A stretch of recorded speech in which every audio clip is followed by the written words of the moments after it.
Hey everyone, this is episode 167. I had Boogie down and we talked about all types of stuff really. Boogie is a behavioural support practitioner. I brought him in originally to talk about that and we ended up doing 4 hours or something. Getting into, behavioural support practitioners, mental health, his experience in the industry, before and after sort of thing. We touched on purpose of life, religion, spectrum, all types of stuff really. It was a good chat and hopefully, we get him back down. So I want to thank him for being as open as he was. And I'm sure it's not the last time we're going to see him. As always, please like, share, follow, subscribe. This podcast is seriously a dirty little secret for a lot of people and I really don't get why. I'm not asking you to donate, not asking you to buy us a coffee, none of that. Just dump us in your stories. I'm not even asking you to put up a post. Put it in a story that disappears after 24 hours. People will reshare the most mundane crap. But, I don't know. It's really strange. Always appreciating anyone that listens and reaches out. Enjoy.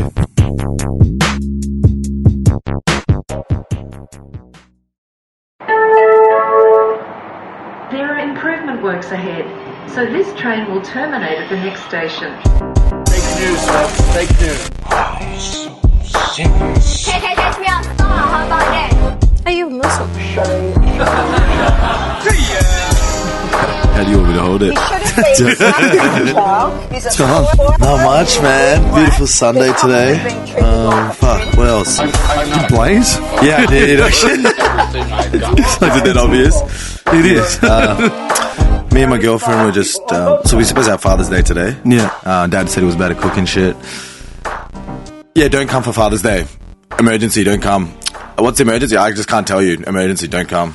Oh, alright, Dad. What emergency? Yeah, my dad does these things. He probably just picked up a shift at work, to be honest. Yeah, what does he do? He used to work in the airline industry. He used to work for Emirates. That's right. Yeah, you mentioned the last time we were here. And you got shafted because he left. And, no more cheap flights. No more cheap flights or no more free flights. He worked in Qatar before, and then he was international interpreter for a bit. And now he just does Ventura bus driving, runs his own driving academy. To learn how to drive buses? Buses and cars. Oh. And now he books flights for the government officials from home. Why did you do that little... bro, he loves it. The keyboard. Just desk job at home. Yeah. This is like winning for him, man, coming from our country. If I was going to say, if he was from... What do you mean, from your country? Sri Lanka. Oh. Because we migrated here, you know what I mean? Like, I migrated here, I learned English. How old when you came here? 6. Do you have vivid memories of being a kid, like in Sri Lanka? Yeah. Oh, yeah, I do. Yeah. Oh, probably 3, 4. We had this conversation at work the other day, actually. Yeah. Some girl was like, I can tell you, if I look at my memories, I can tell you exactly what I was wearing and shit. I was like, fuck. Oh, like the photographic memory. Yeah, I was like, that's intense, because I can't tell you that. No, those are, they're freaks, like when you meet them. Is it that bad? Like, she can literally tell you? Yeah, she was like, I was wearing this, I was eating this on this day. I was like, oh, shit. How far back can she go? Till she was 4. Can you remember, what do you remember about Sri Lanka? Busy. I used to go back every year after I came here, so it was kind of weirdly like confirmation bias in my brain. Everything I remember, every year I go back, I'm like, oh, it's the same. Yeah. Nothing's changing. Why'd you guys come here? So Dad was working in the Middle East, right? Mum was working as banking in Sri Lanka. My dad's friends came here to live, and they're like, I'll come for a holiday. If you like it, stay. Well, my parents decided to stay on the first day they got here. And they're like, oh, we're not going back. I was like, cool. Serious? Yeah, for real, bro. For real. How was their English when they got here? My parents were good. My parents are good. I couldn't speak English. I learned English in South Oakley with the Wogs. Oh, that was brutal. Jesus. So your mother tongue got Sinhalese or something? Yeah, my mother tongue is Sinhalese. My grandma's Tamil. My mum's dad's side is like Sri Lankan Portuguese. Yeah, fuck, bro, don't. And my dad's Sri Lankan Muslim. Jesus. Yeah, my dad's pretty fair. I don't know if Chris has met my dad before.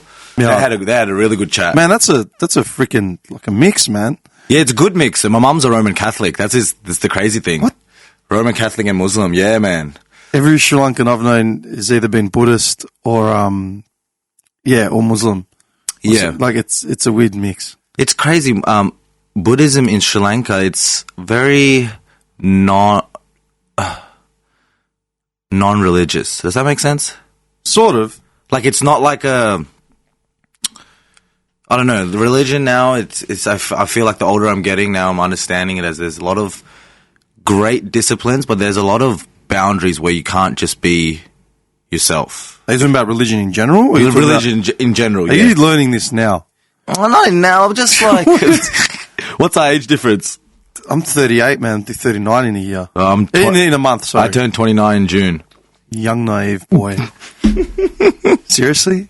You came here to tell me that religion has constrictive boundaries. No. Are you kidding? Constrictive boundaries means, like, sometimes I feel like they're skewing free thought. Where I feel like there's definitely principles in there that are mandatory for just living a fulfilled life. But in terms of, like... Dude, second someone says to you, you cannot do this for no good reason other than we told you so, or whatever good reason they've brought up is instantly contradictory or face to be hypocritical. The second you do that, it's a fallacy. What about if it's a learnt discipline over time that was for something that was good, but after generations, man, after a while, we actually don't even know why we're good to one another. No, but that's the point. That's my problem with organised religion. Does that make sense? Please. So you want to start on this shit? Oh, my God. And then we can get to the... I know, I called you in here for something else, and you want to start with your strongest suit straight away. And you know what's funny? I went and saw my mum before I got here. And she goes, what are you doing now? I said, I'm going to go to the studio, go to a podcast. She goes, oh, who's the guest? I said, oh, mate of a mate, la, la, la, la. And what's the story? And I said, he's, I've written it down here, behavioural support practitioner, right? She goes, oh, so she goes, that's interesting. So what are you going to discuss? So I brought up, like, the email, you know. She goes, oh, it's pretty cool. Like, it's interesting, la, la. And I said, as a cliff note, as a little footnote, all right, he mentioned God in his email thing about ultimate, what was the actual, it's, hang on. I don't want to misquote you. No, I'm serious. I don't want to misquote you. Oh, yes. Hang on. Oh, God. Sometimes I feel like I want to tangent. No. You said, the last thing you said in the email before you said happy to grab a frap and talk more, which you've actually got, the last thing you said was also God's purpose for all of us is to be in service to others, which I didn't understand when I was younger and selfish. I said that to my mum. I go, so if you want to take the convo there, it's going to be interesting. She goes, yeah, I can see why that get, because me and mum talk about religion all the time. Right. And what's her outlook, honestly, being obviously older than both of us? Okay, so, I mean, I'm Greek, so I was brought up in my father was an atheist, and I was brought up in a Greek Orthodox house because Greeks do as Greeks do. So, you know, you go to Greek school, you do all that shit, go to Easter, colour your eggs. Yeah, all that shit, right? My old man was a staunch atheist, yeah. And my mum, as I got older and started discussing religion, like with my parents, especially with my mum, yeah, because I knew my dad's outlook. My mum was sort of like, I like the traditions revolved around, say, Greek Orthodoxy and all that, and, you know, what it represents.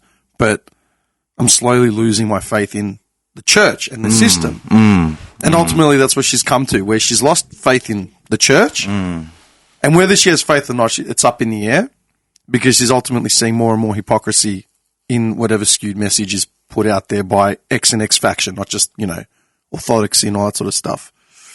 Ultimately, there's too many hypocrisies and too many contradictions in written gospel and in practical deliverance. Yeah. Yes. Because that makes no fucking sense. Yeah. Yeah.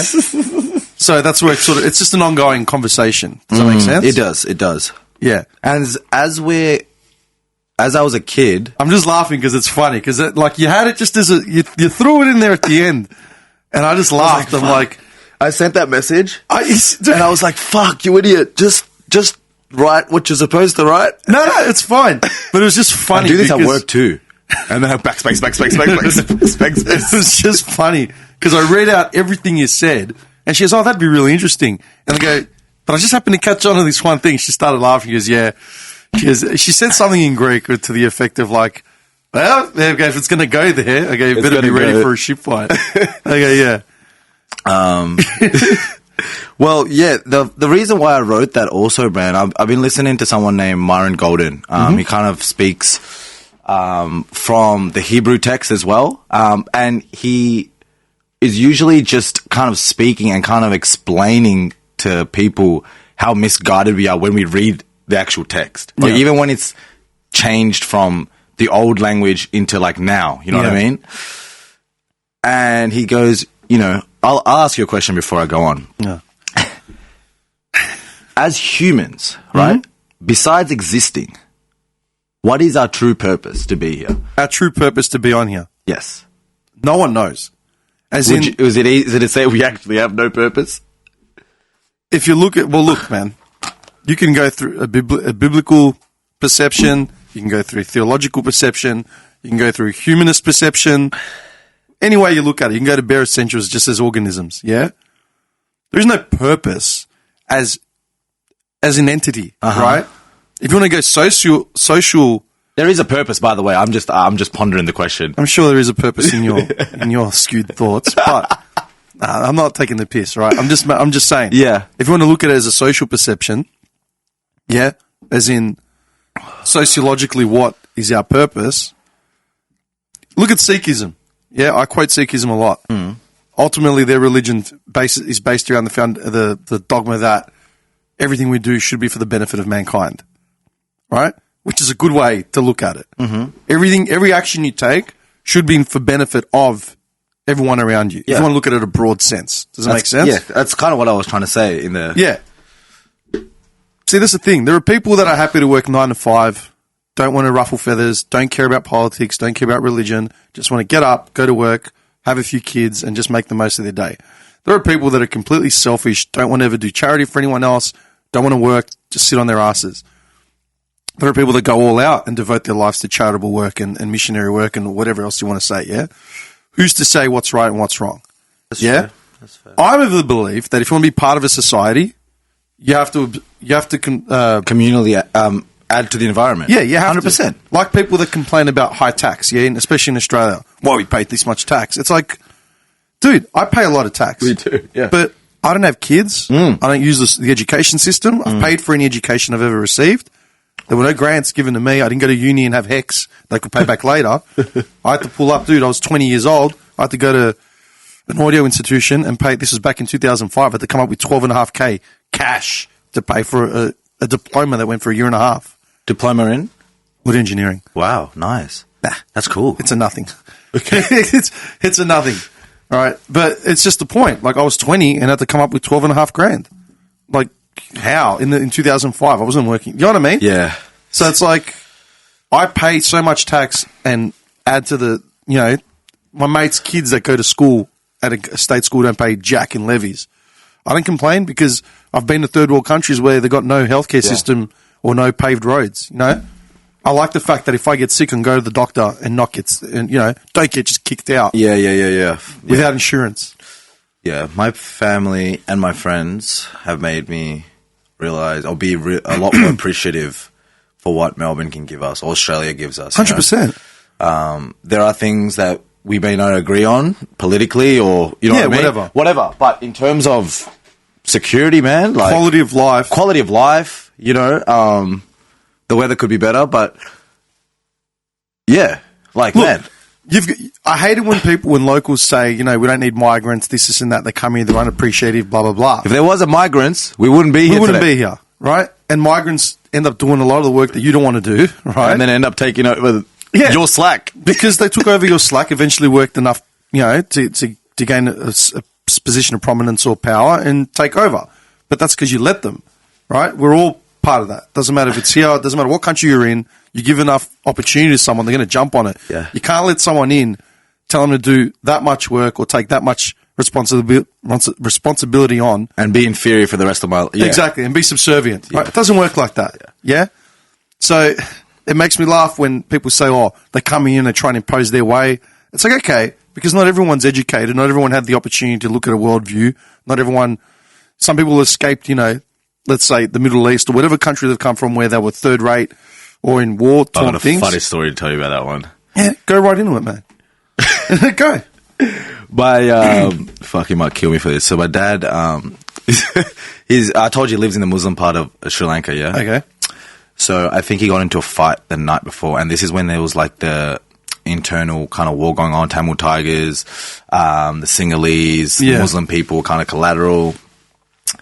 So the guy that he got in a fight with told the army that he was a part of the Tamil Tigers, and he was like hidden in... Your old man? Yeah. Oh, so he knocked him in for being a Tamil Tiger. Yeah, but he wasn't. And he wasn't. He was just hanging around the street, Muslims area, Islam area, like where they're... Hell, everyone's connected, so everyone's just out on the street. Man, they took him away. Like black van? Yeah. Jesus. When was this? What year? When he told me when he was around 18. So he's about 51 now. Yeah. So, minus 30 years. Yeah. You're looking like early 90s or something. Yeah. I was like, damn. And he said that the other day. He's like, I don't think I told Jerry this one. And he was telling my best mate that where we live. And I was like, damn, man. And he's like, yeah, after a while they realized, but it was like months later. Months? I was like, months? I was like, bro, what do you mean months, bro? What are you doing? What was he doing for like months? He was like, they just had me there. I'm like, bro, you got to elaborate. Like remand, like just sitting in like a jail? Out in the mountain, man. What country's border Sri Lanka? I keep forgetting. Well, India's there, but you can't, they don't get through. They're like they're probably deep in the jungle. Okay. And I was just like, man, you were just talking about, overseas, all these people. And I was just like, man, like this happens. But like the whole point I was making is the fact that there are people that come here that are fully appreciative of the opportunities. And then there are people that are just escaping wherever the hell they're from. But they're not educated. They don't know any better. They don't know any different. Yeah. So you need time to assimilate and re-educate. It's like if we go, it's like the dickhead, and I always bring this up, dickhead tourists that go from here to just Bali and complain that there's no Western meals or, this is bullshit. It's like, dude, it's not how you know. Deal with, like, you complain about people coming here and not doing as you do. What do you do when people tell you that? I crack. Person like you, what do you say? You just look at them? I assess the person. Okay. Yeah. Is it worth engaging? Yeah, 100%. If it was 10, 15 years ago, I'd probably like get into an argument. Right. I just assess the person. If I can diffuse a situation while making the point in 50 words or less, I'll do it. Sick. Smart. That's otherwise, I just ignore it. I'm like, yeah, that's great, man. That's a mature shit. I need to pick up on that. Oh, you get there. You've got a lot to learn, my son, a lot of wasted time. I'm telling you. Yeah, when I was younger, I was really argumentative. Yeah. I like to have discussions now. Yes. Well, I feel like people just turn them into arguments because they get defensive when you try, and when you're trying to, I guess, educate or maybe make a person elaborate on a point, it just goes. Do you know what it is? No one likes to think they're wrong, right? Fair. Ever. Okay, fair. 90% of the people out there don't want to ever think, they don't ever believe that they're wrong, especially when you're talking about something that's like a world ideology, something they've grown up around, something that's inbred in them. You don't want to tell them, no, you're wrong. Breaking their paradigm. Whatever it is, right? Yeah. And then there's a percentage of people that want to be educated and want to learn. So it's like, okay, I might be wrong. Tell me why I'm wrong. And I'm in that sort of position where it's like, tell me why I'm wrong. Let me assess what you have to say. But there are people that just can't handle it, man. You know what I mean? And that's why people argue over religion. People argue over politics. Dude, like during the whole COVID thing, yeah, in the first stages of like the first 6 months, so many people were flooding me with anti-COVID, anti-lockdown, anti-masks, all that stuff, right? And most of the stuff I didn't even bother engaging with because it could literally be debunked in seconds. It's like, oh, look at this study, la la la. Google the name of the study, and it's like literally goes nowhere. Like, there's no paper on it. There's no professor behind it. There's no peer-reviewed article? Nothing. Yeah, no peer-reviewed articles. It's like, he's a Yahoo, you know? He's a Yahoo. Oh, yeah. I'm dead. It's just that sheep mentality because no one wanted to be in lockdown situation. So, this must be true because it's on the internet and it's progressed. That was scary, man. That was a scary time when I realized how easy it is for people to make fake news. Oh. I was like... It takes seconds. Man, even like when you watch like Donald Trump or Biden saying something else, and I was just like, yeah, brain emoji exploding. Dude, okay, you want to take Trump for an example, right? And I'm over discussing Trump, right? I mean, he's been indicted. He's waiting to go to trial now for like 70 offenses. It's ridiculous. It's so, dude, his whole... You think this will happen though? Honestly. It'll go to trial. He won't see jail. He should, but he won't because it's Trump. Trump, yeah? Anyone else, if it was me and you, would be already in lockup. We wouldn't even have trial. You wouldn't have bail, you wouldn't have had nothing, yeah? But, like, think about Trump and think about the crap that he said, but people will still vote for him. Take his most base points, not even like political points, not even like, let's argue about the economy, let's whatever. Think about this. Trump has gone on TV, in a public forum and said the windmills that generate electricity, they cause cancer. The sound of them causes cancer. Yeah. This is something that the most powerful man on the planet said. And he's got advisors. He could search, you can Google anything to find out. And the most powerful man on the planet has spread the narrative that like windmills that generate electricity cause cancer. The sound of them. Dude, I could find you a thing on the net in 2 seconds that shows he's done it multiple times. Like, if I saw it, it'd be like, what? You Google it, and it's like, no, they do not. Fake news. Let me actually Google. No, I'm being dead set serious.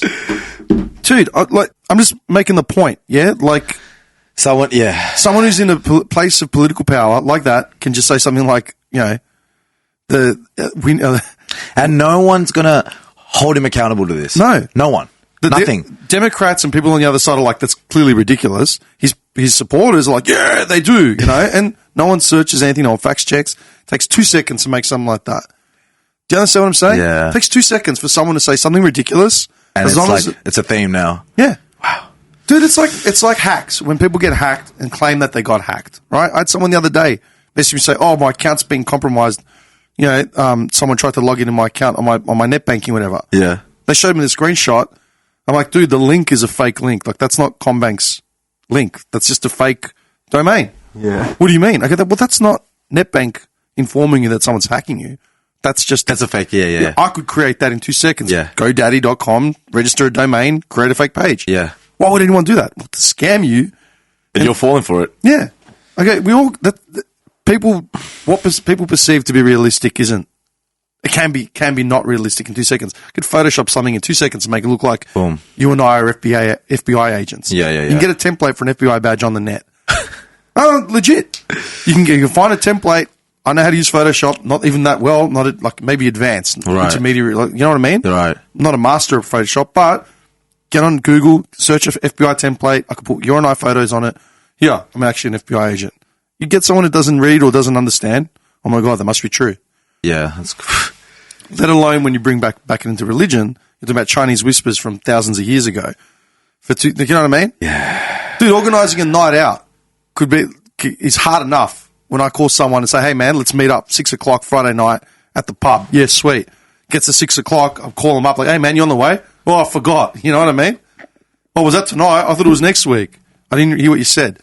So let's take gospel that's been written hundreds of years after the fact, supposed fact. Yeah. And then reinterpreted. A billion times. Yeah. Yeah. And now what it is. But that's my point. Yeah. Anyway, did you want to get down the route of your theological discussion in regards to what our purpose is? Or are we going to circumnavigate back to it? It's entirely up to you. No. I want you to take charge. I'm serious. It doesn't bother me. We should, we'll come back to it. All right, cool. We'll come back to it. Then I'll go into my notes. Yes, okay? please. We'll come back to it. So, reason why you're down here is because, when did we catch up? It was like 2 weeks ago? 2 weeks ago, just before I left. 2 weeks ago, I asked you what you did, and you said you were a behavioural support practitioner. I said, what does that involve?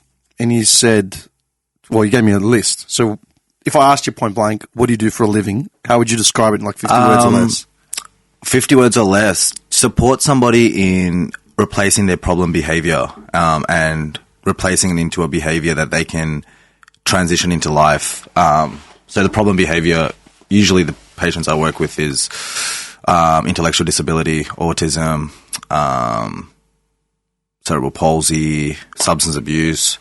So it can be like a physical impairment, or it can be something that's like purely psychological. Yeah, purely psychological. Physical, not my avenue. Really? Yeah. Yeah, like in terms of like, what do you mean physical? Because I'm only doing behavior.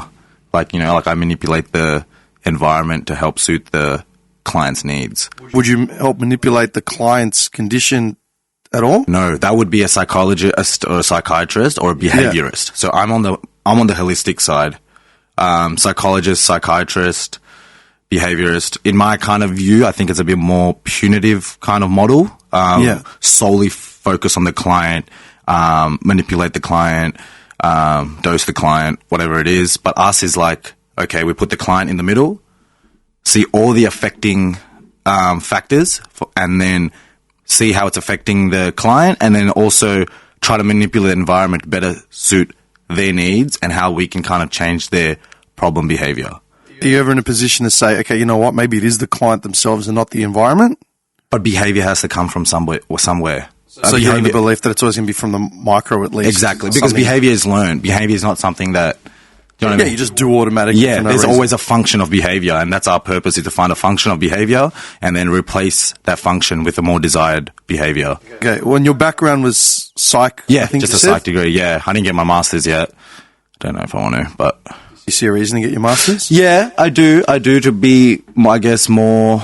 I guess to really make change, and if you really want to make change, you have to be at, I guess...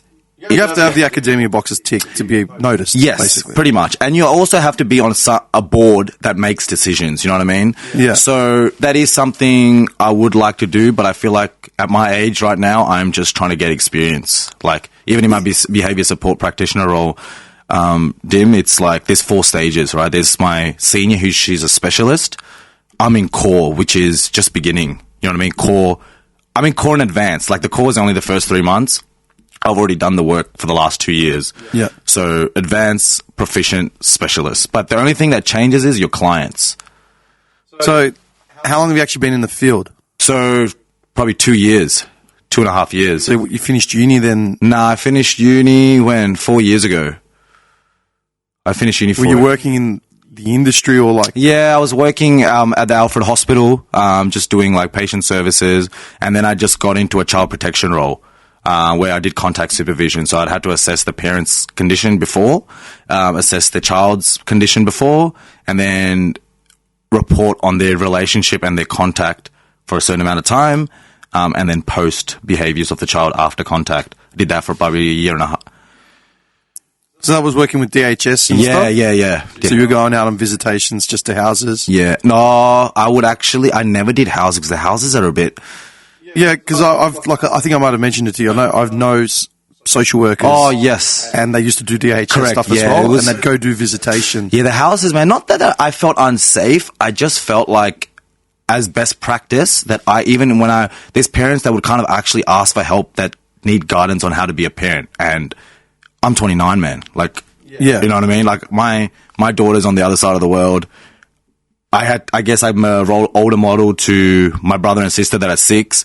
But in terms of like being a better parent at their age, it's just a whole different ball game, man. Like, you know, it's like you're getting information from a younger person that's probably 15, 20 years younger on how to be a parent. Yeah. You know what I mean? It's a very uncomfortable conversation to have. Yeah, you know what 100%. I mean? And I felt like when I was there, all I said was, if you can't take care of yourself right now mentally, just work on that first. And that was always my advice, you know what I mean? And sometimes people might say, oh, that's selfish, you know, they got responsibilities, this, that, and the third. But at the end of the day, man, if a parent can't take care of themselves mentally, physically, financially, whatever it is, the kid's going to suffer, man. And that emotional attachment is just pretty much a burden now. Yeah, no, I totally get it, man. I'm from the generation where, you know, parents didn't talk about mental health. They didn't talk about anything like that. And they worked themselves into the ground, or just, you know, spend every other waking minute brawling. Never understood what the PTSD is that they're palming off onto their kids. Ironically, they're staying together in a shit situation for the kids. It's like, do you not see what you're doing? Vicarious trauma, man, at its best. I've said that to a lot of friends who are in situations where they're in a shit relationship, whatever. I'm like, dude, you are not doing, your kid needs you to be right now, and you're not right. Like, you can't help anyone. Yeah. If you can't. If and you're not he's learning. The kid's learning. Yeah. Do you know what I mean? They're literally modeling you. Man, I was reading up on just a bit of literature the other day at work, right? And Freud and Carl Jung were imposing that. Oh no, they're pretty much, you know, was saying it in text that all adolescence is like the stepchild, if that makes sense. So like whatever you have learned in that first 7 years of your life is going to now enhance in teenagers. Do you know what I mean? And then adulthood is just concrete. Do you know what I mean? When you see young kids doing, man, I don't know, when they're like, the bullies at school, you know what I mean? And they're doing like all this sexualized behaviors or they're verbally aggressive. That's what they've learned from 0 to 7 first in the household. Yeah. They're just mimicking that now. Yeah, if they didn't learn it from their household, they learned it from wherever they were hanging out. Whatever they're watching, now everything's, do you know what I mean? Yeah. Scary, man. Jesus. Yeah, go ahead. When did you start? So how long out of uni did you start doing the first? Oh, man, it took a while, bro. I worked at a bar right after uni. I was done with school. Yeah. I was like, I'm not doing anything. I just want to play a bit of basketball. I just want to relax. I want to like just figure out if this is for me. Not even this role, man. I fell into this role. That was my next question. How'd you actually get into the role? I just fell into this role, man. Like I went through child protection, and then I went to a treatment facility working with intellectual disability inmates. Okay, so he's in prison. It's a treatment facility. It's a secure facility. Okay. They spend 5 years there transitioning by they're transitioning into society. But they'll never be by themselves. It's going to be 24-hour care. So are they on parole or have they served time? And they've served time already. And they're set to be released? Yeah. So in the last 5 years. 5 years of their... Because they have an intellectual disability, they're high risk, right? They're just... The risk of reoffending is almost... Like they've already reoffended. Let's put it that way. Yeah. So it's about helping them on the therapeutic model, help them transition into society where those problems... behavior of concerns can be replaced with desired behaviors. You know what I mean? How to integrate in society, how to treat women. So it's like kneading out the crappy traits that got them there to begin with. Yeah, but the thing is, it's so deeply rooted that this model does not work. You know what I mean? And like the behavior, the BSP's written... They don't work for these guys. And the way they're being implemented is not working. I used to work there. And the staff try to come up with other ways, whatnot, but the fact is that there's not enough... How do I say people... At the end of the day, bro, people go to work to earn a check. You know what I mean? Yeah. Not everybody, but most people, right? Yeah. When it's this type of work... and they have workers like that working, it's very hard to implement change. It was funny because one of the last questions I have on my notes that I just want to bring up was, at any point, was your report writing in any case you've ever dealt with influenced by things outside of the needs of the client themselves? Well, what do you mean by that? As in what you're saying, people in the day need a check, so they protect their own avenue and asses. So it's like, sure, these are my recommendations based on my findings, but, my boss is coming down the line with, if you do this, then this is going to happen, then this is going to happen, then this is going to happen. Yeah, 100%. So you reckon you can openly say that 100%? For sure. For sure. Yeah. And, fuck, man, like, it is... Okay, we're sort of jumping. You've gone from theology to bar work to... the system's screwed when we haven't actually discussed... Yes. We haven't discussed God, your favourite drink, or the system that you worked in. Yes. So, like, you got it. It's funny because all these notes that I took on stuff I want to raise is literally like first thing, like pre-ceremony, before I even got here, what I discussed with my mum in discussing with you. Then you jump to like the first question. Now you jump to my last point. So we're done and dusted at 35 minutes. Okay. Good seeing you, bro. Good to see you. No. Let's just scale it back, all right? Your first role going in, like dealing with inmates, not child protection, second role. Yep. Did you have like a mentor? It was like No. You just walked straight into the facility. I didn't know, like, they were like, oh, you could work at the youth boys or the young men's. And I was like, I'm just going to do young men's. And by young men's, they just haven't changed the name. These are full grown men. You know what I mean? 35, 40, 29. Some of them are like 21 It's as well. scary because I'm 30, like I'm 38 now. Man, it's like I'm not a young man anymore. So when I get into arguments with my relos, especially overseas, like, why aren't you married? Why don't you have kids? I'm like, oh, this and that. Oh, you're still young. How am I young, bro? Like, I got a bad back, bro. I'm approaching 40. Like, Got a bad back. yeah, how old were you? You're like, yeah, okay. I'm not young. It's so depressing, man. Okay, so You look good though. It's Greek. It must be the Greek shit. it's not. Must be the frappes and the cigarettes. I don't smoke. Okay. The irony of it is that when I saw you, I did have a smoke. Yeah. Because I just got him back from Greece. I get it. Yeah. I get it. No, I actually found a pack of darts in my car for leftover from that night. Oh, Like, what are really? they still doing here?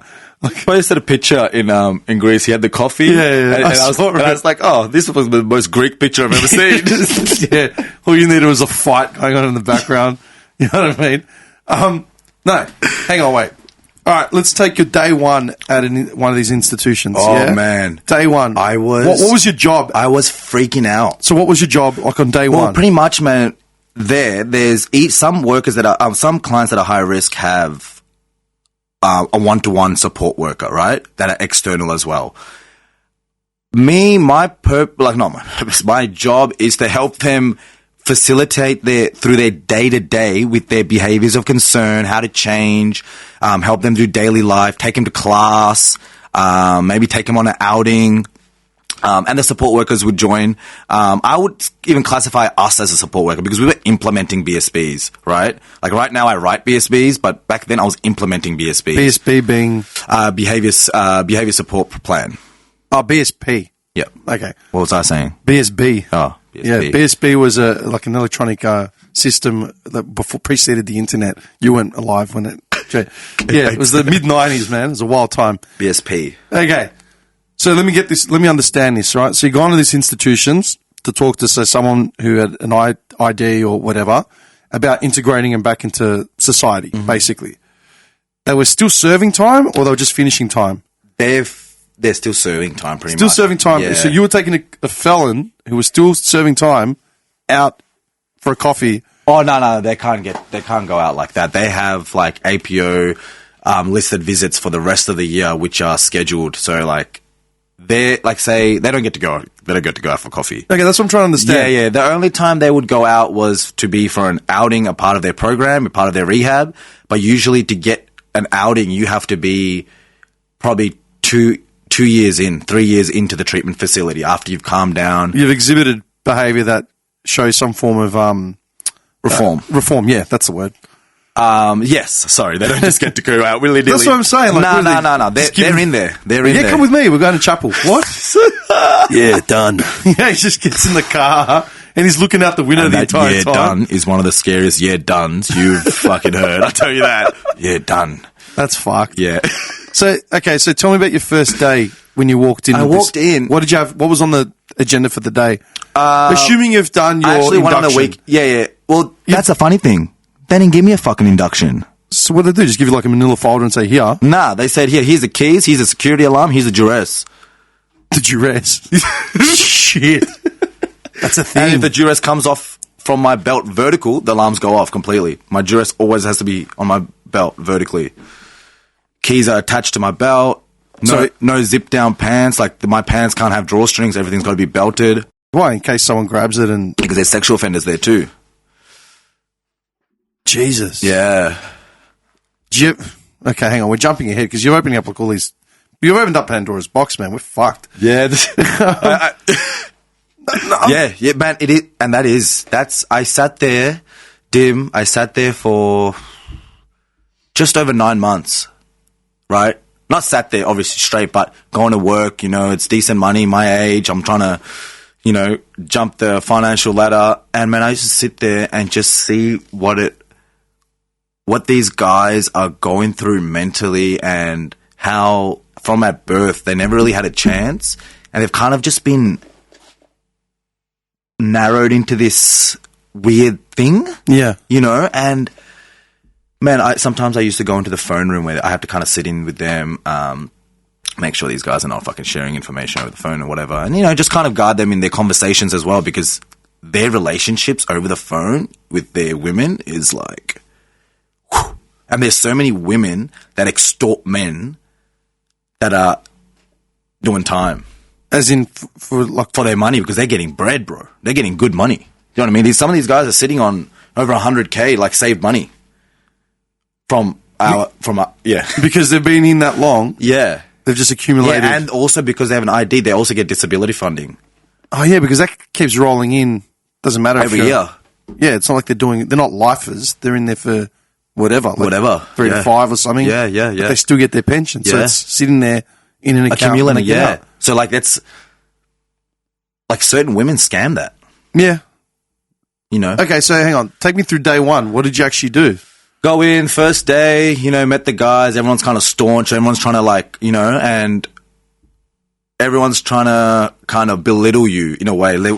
That's how it is, unless you're comfortable with the guys,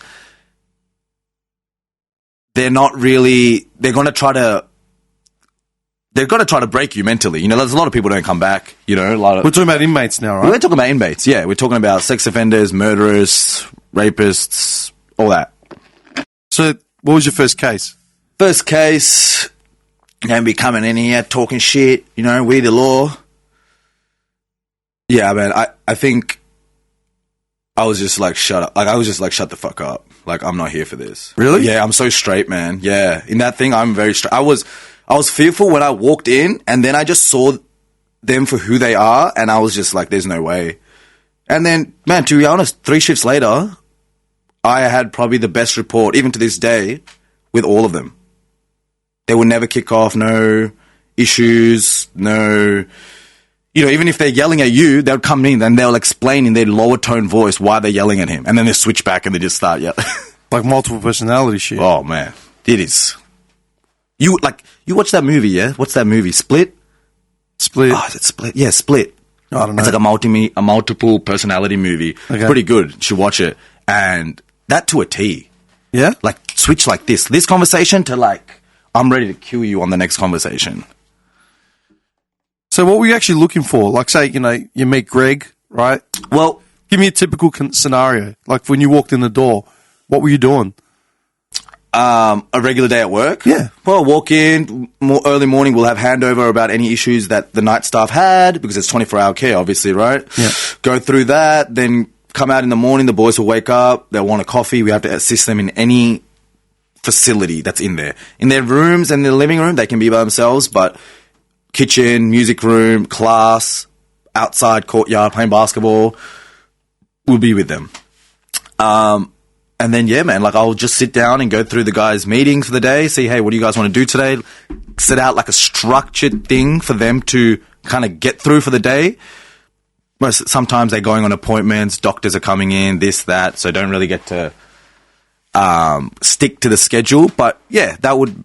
be essentially what we would set up for the day, and then the guys would be like, oh, I'm not feeling it, can we cook this, that? Sure, whatever they want, we usually accommodate with, but there's some level of structure that's going, so we have AM and PM notes. This person has worked on this person has worked on this, they got a green for today, they got a blue for today, which means thumbs up, you know what I mean? Yellow is like moderate, and red is like, this person kicked off, fucking sort them out. Upper management sort them out. I don't have time for this sort of out. Your case has been progressed to the appropriate channel.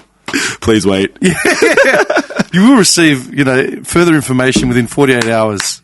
Jesus. Yeah. Even in that level. So, your findings, they were legally binding then? As in, like, would they be used to grant someone parole or whatever? Nah, it's person to person. Okay. Is that what you're trying to ask me? Like, yeah, like if something worked for this person, can that findings be applied to another person? No, I'm talking about like in the sense of like being released, obviously. In a court, like would your report obviously yes. Oh my God, yeah. All our notes. But eventually they don't really look at our reports because we're the implementers, right? We're fucking bottom level feeders. So the role of the people that write the BSPs and the psychs and the neuropsychs, they take all those reports, but those reports are written off our findings. Yeah. You know what I mean? Yeah. Because they're not going to sit there. Middle management takes the general consensus of your reports and comes up with their own. Exactly. Which is fine. You know what I mean? Yeah, it's all a process. It's all a process. And so, yeah, they'll use that. That's why they say it's very critical to be in your notes. And a lot of people, man, they're just trying to punch notes out, you know. Some days nothing really happens. Guys are just in their rooms playing PS4. So like, but something I picked up from my mum when I was a kid was just really good at articulating my words, not only on my mouth but also on paper. Yeah. And I like writing, man. Like I really like. So do I. Yeah. You know what I mean? Like if I'm reading something at work, I'm learning this new role and I'm trying to learn new structures and new disciplines. I'll write out a paragraph. Hey, chat, teach me this. Yeah. You know what I mean? I got a colleague who often gets me to write his reports, like the heavy detailed reports, because his English isn't the best. Okay. And so like he'll send me something, say, hey man, can you do me a favor? Can you just rewrite this, answer this, or come up with that? And I've written it, and he calls me the artist. He goes, the way you compose, you're an artist composing. Like, do you find it therapeutic? I like it. It's funny. I've always written, but like even when I was a kid, I used to write. I remember one of my earliest memories being in prep, and I wrote a book like and took it to school, and it was like 10 pages. And it was just like something with dogs, cats, and whatever. Okay. And I've done the illustrations and shit. Mm-hmm. I've always liked writing. So you're in this facility. What are like standouts? Like what did you actually get? How long were you there? 9 months? 9 months, just over 9 months. What did you take from that? 12-hour shifts, lots of vicarious trauma. Really? Man, I woke up one night and I knew that it was starting to affect me because every time someone would ask me, I'm like, oh, I'm pretty good. You know what I mean? Because I was 12-hour shifts, right? Yeah, it's fucked. 12 hours to work, 8 hours of sleep. Yeah? Yeah. 2 hours for the gym. Right? And So you want to be a unit as well. Okay. Oh, well, as you can tell, Yeah, there's no unit here. You can't just be lazy and shiftless like the rest of us. You gotta come in here and brag. Oh, you know. man. Got a psych degree, go to the gym 2 hours a day.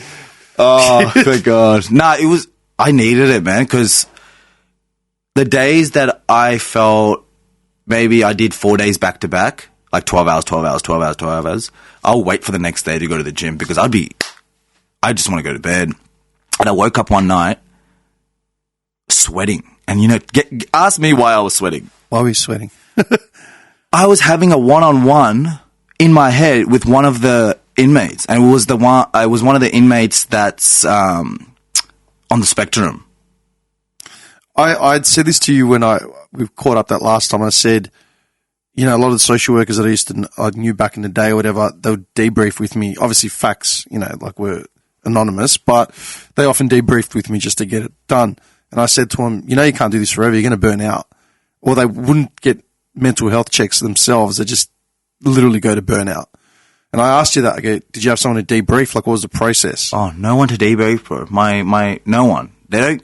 That's the funny thing about this line of work. Until you become someone on a board or on someone on a hierarchy that can make decisions for the staff below that are writing or are implementing, no one cares. You're just there to fill a spot next. The next graduate's there or the next. The irony of it is you're so focused on mental health and mental well-being and all that, but no one gives a shit about the workers' mental health and mental well-being.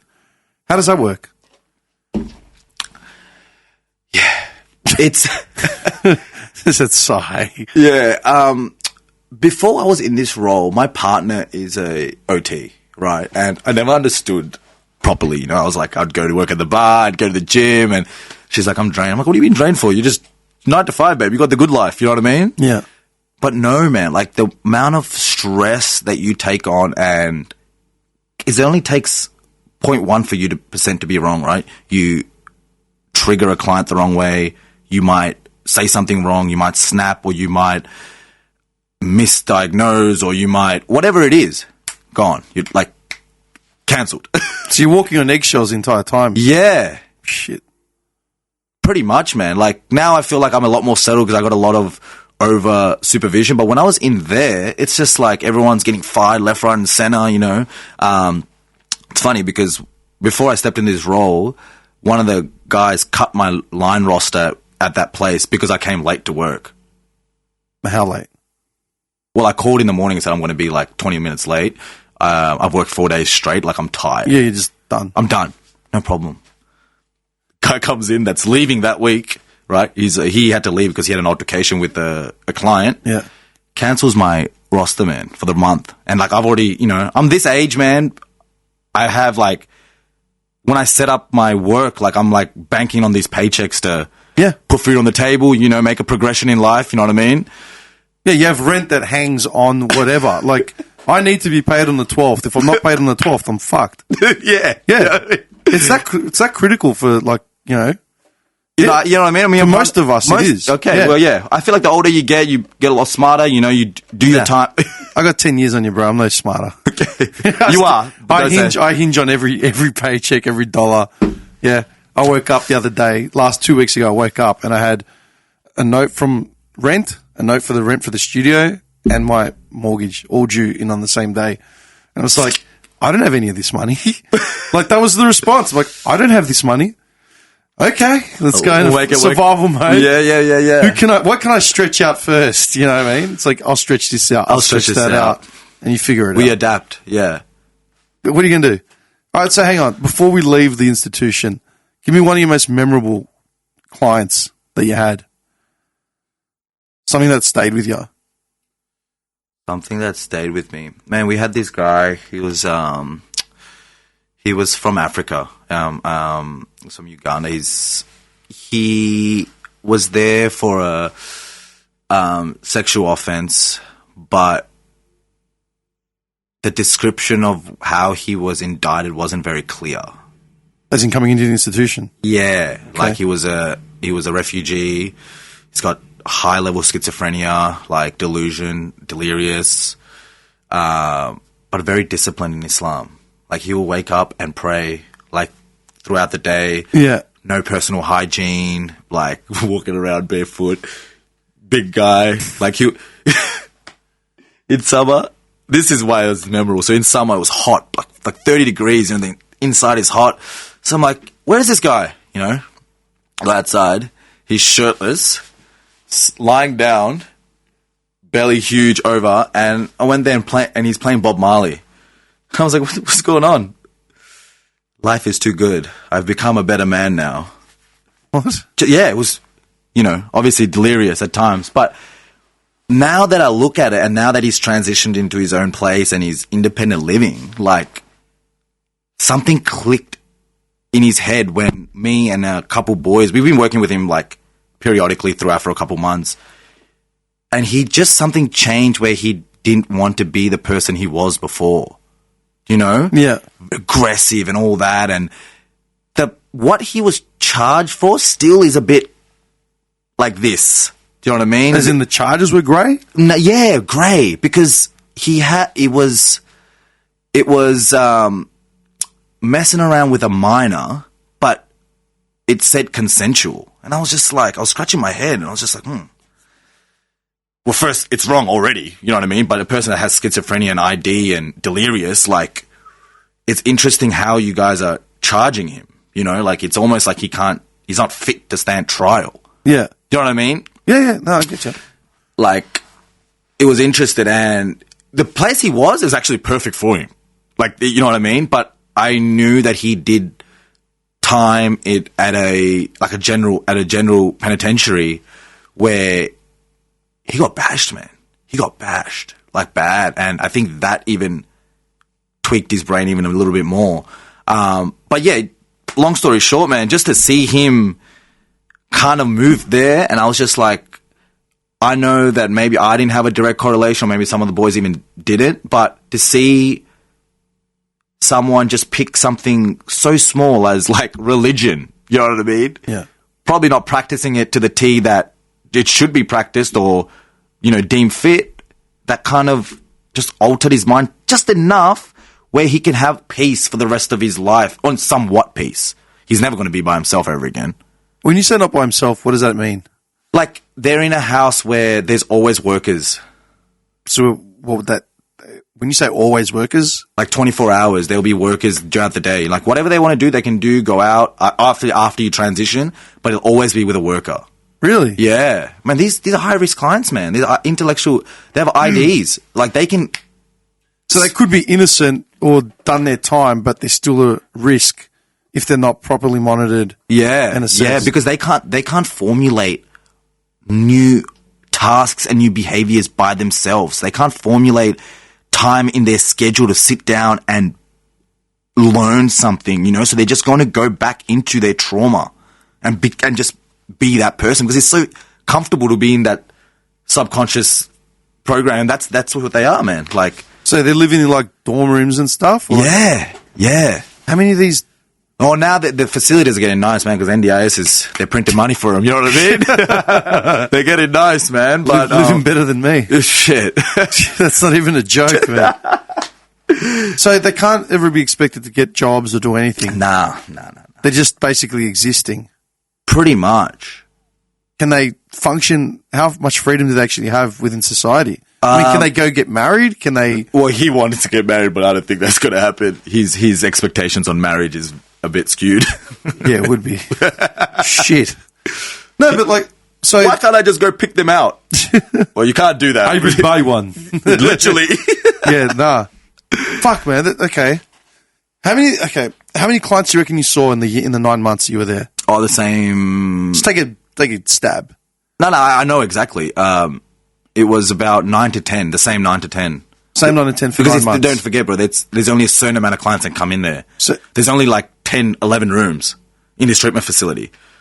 And the next, how long are they in this treatment facility for? 5 years. 5 years. Yeah.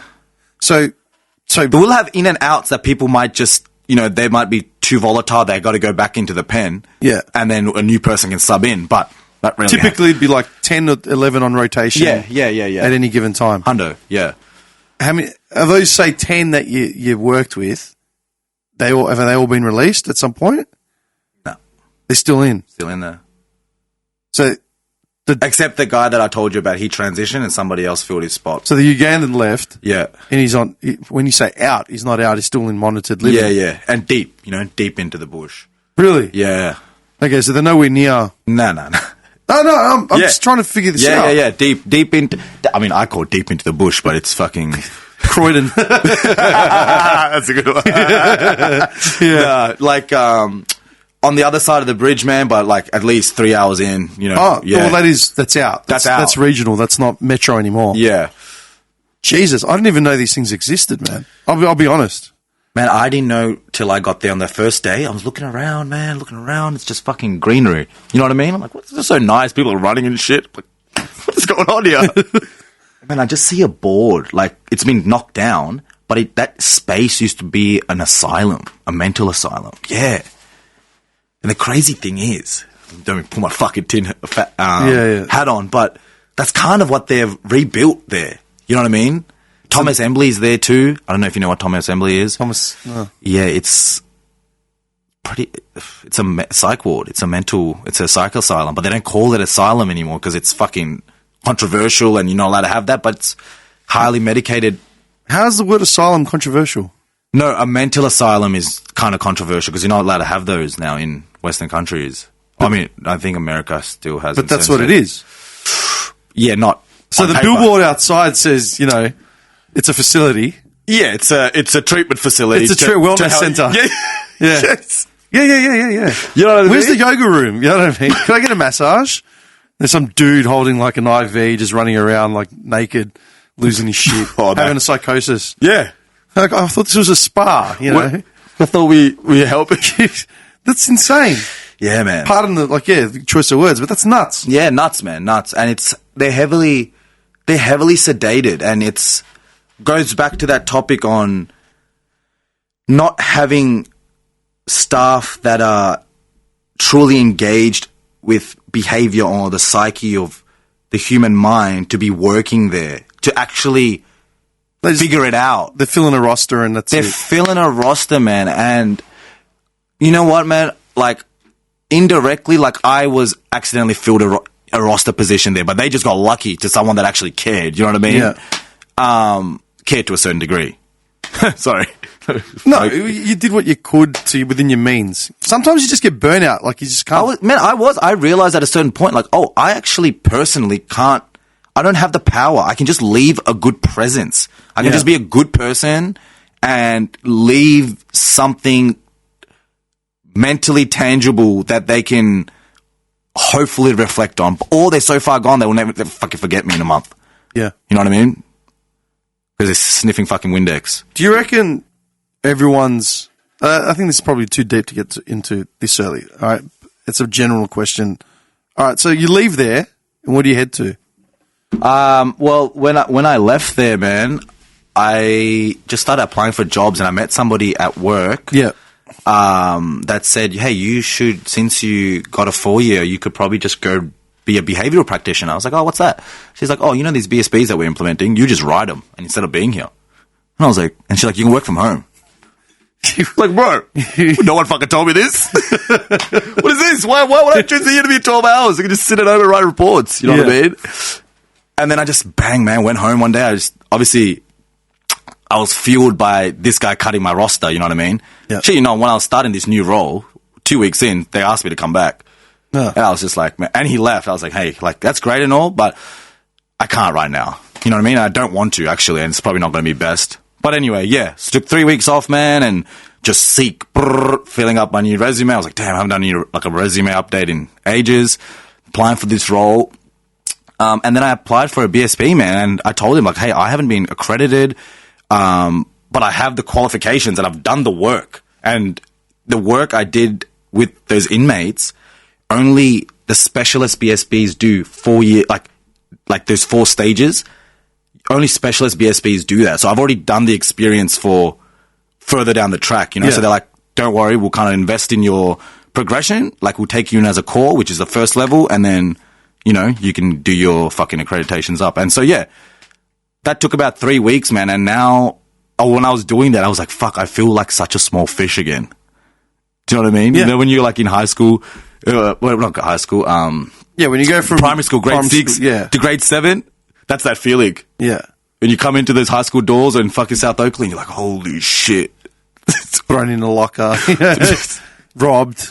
All the usual shit. All the usual shit. Yeah. You know?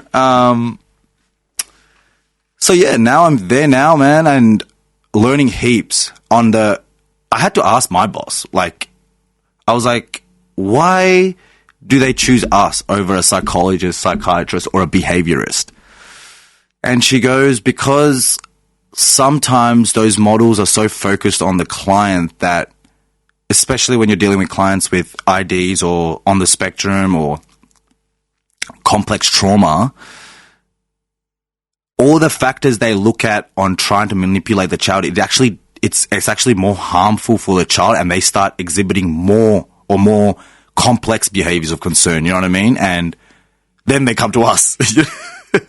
Shit hits the fan. All right. Yeah, all right. We need to talk to these guys. We need to talk to these guys and let's see how the parents or the house or their condition or the way Dim is treating me because of how I am is affecting me. You know, that's what we look at. So what's a typical day for you now? Like typical client, typical typical client, 13-year-old boy, you know, 18-year-old girl that's having verbal aggression that has autism, or, you know, trying to change these house dynamics for them. And these are just people in everyday society. Like Everyday society. They're not locked up. They're not locked up.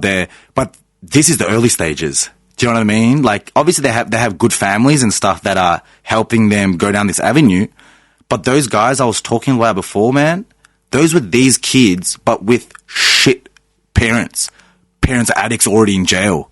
Yeah. You know, these guys were just smoking ice at 13.